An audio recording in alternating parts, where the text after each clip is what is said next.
Welcome back to our channel. అందరూ ఎలా ఉన్నారు? అందరూ బాగున్నారా? ఈ ఎండలకి కొంచెం జాగ్రత్తగా ఉండండి ఫ్రెండ్స్. ఈ వడదెబ్బ వల్ల చాలామంది చనిపోతున్నారు. మీకు చాలా అవసరమైతే తప్ప బయటికి వెళ్ళకండి. ఇవాళ మన స్టోరీ వచ్చేసి పాత గడియారం చెప్పిన రహస్యం.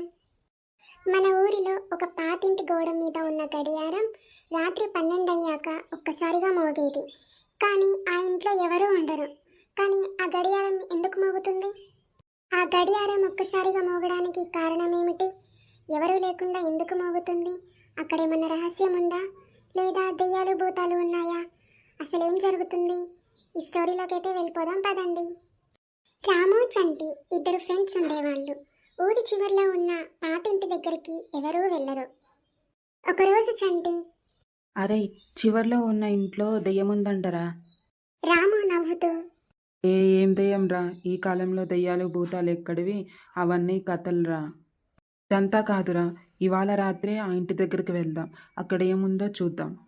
వామ్మో, నేను రానురా, అందులో దెయ్యాలుంటాయంట, ఊర్లో అందరు మాట్లాడుకుంటున్నారు. ఏంట్రా నువ్వు ఇంత పిరుకోడివి?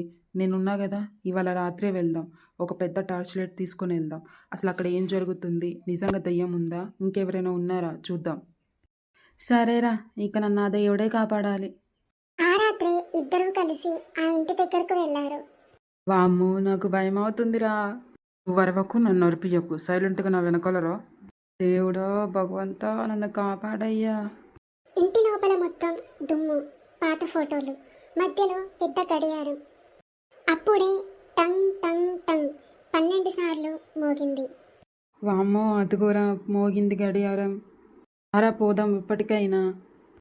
నువ్వు ఆగురా, నేను దగ్గరికి వెళ్ళి చూస్తా. అలా దగ్గరికి వెళ్ళి చూసిన రాముకి గడియారం వెనకాల చిన్న బాక్స్ కనిపించింది. దాంట్లో ఒక పాత లెటర్ ఉంది. ఒరే, ఇక్కడేదో లెటర్ ఉన్నట్టుందిరా. నాకు చెప్పకుంటే తీసి చూడరాదురా. ఈ ఇంటిని కాపాడేది దెయ్యం కాదు, నా తాత దాచిన బంగారం. ఇలా ఉందిరా దీంట్లో. ఏంది, దెయ్యం కాదా, బంగారమా? అదే నాకు అర్థం కావట్లేదురా. అరే, బయట ఏదో పెద్ద శబ్దమైంది, వెళ్ళి చూద్దాం పదా. ఎన్నో ఏళ్లుగా ఈ ఇంట్లోకి రావడానికి అందరూ భయపడతారు. ఈ ఇంట్లో దెయ్యం ఉంది, మీరెందుకు వెళ్ళారు లోపలికి? ఈ ఇంట్లో దెయ్యం లేదు, ఏమీ లేదు. అవునా? జరిగిందంతా రాము ఊరు పెద్దయ్యకు చెప్తాడు. ఇన్నేళ్లుగా అందరూ దెయ్యం అనుకొని భయపడ్డారు, కానీ నిజం బయట పెట్టారు మీరు. అరే, ఇప్పుడు ఆ బంగారంతో ఏం చేద్దాం అనుకుంటున్నావు? ఈ ఇంటిని స్కూల్గా మార్చేస్తానురా. చాలా మంచి నిర్ణయం బాబు. ఫ్రెండ్స్, చూశారు కదా, మనం భయపడుతూ ఉంటే ఆ భయం మనల్ని ఇంకా భయపెడుతూ ఉంటుంది. కొన్నిసార్లు భయం వెనకాల ఒక మంచి నిజం దాగి ఉంటుంది. ఆ భయాన్ని వదిలి అడుగులు ముందుకు వేస్తే మనకు మంచి జరుగుతుంది. ఫ్రెండ్స్, స్టోరీ చూశారు కదా, మీకు ఎలా అనిపించింది? మీకు నచ్చితే ఒక లైక్ చేయండి. అలాగే మీకు ఎలా అనిపించిందో నాకు కామెంట్ చేయండి. ఇలాంటి మరెన్నో మంచి మంచి స్టోరీస్ కోసం ఇప్పుడే మన గోల్డెన్ స్టోరీ కార్టూన్ని తప్పకుండా సబ్స్క్రైబ్ చేసుకోండి ఫ్రెండ్స్. Bye bye friends.